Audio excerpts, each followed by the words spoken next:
Bike மட்டும் வாங்க தெரியுது, ஆனா இஎம்ஐ கட்ட மாட்டானுங்க. இன்னைக்கு பைக் ஏத்து போனதான் அடங்குவானுங்க. யார ஒரு நம்ம பைக் ஏத்துங்கிறாரு? நோ, யார் நானியா? யார் நானியா? பைக் வாங்கினா மட்டும் போதாதுப்பா, இஎம்ஐ கட்டணும்.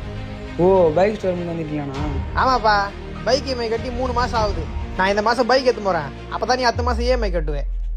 நான் இந்த ஒரு மாசம் மட்டும் விட்டுருண்ணா, அடுத்த மாசம் கட்டிடுண்ணா. ப்ளீஸ் நான் அடுத்த மாசம் கட்டிடுறேண்ணா. தம்பி, 3 மாசம் இதே மாதிரி விடுதல் தான் நீ ஒன்னும் இஎம்ஐ கட்டாம இருக்கிற. இந்த ஒரு மாசம் எத்து போனா தான் நீ அடுத்த மாசம் கட்டுவேன். நான் எத்து போறேன்.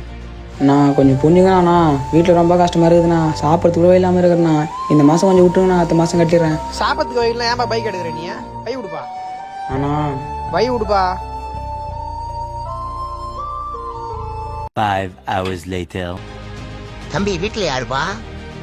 சொல்லுங்கண்ணா.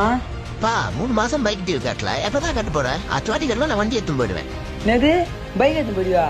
நோ, இப்போதானே உங்க ஸ்டோர் பண்ணி வந்து பைக் எடுத்து போனாங்க. தம்பி நான் தான் மேனேஜரு, அந்த மாதிரி யாருப்பா வந்து பைக் எடுத்து போவா? அவளை யாரும் எடுத்து போலப்பா. நானா சொல்றா? நோ, வை உண்ணா. நோ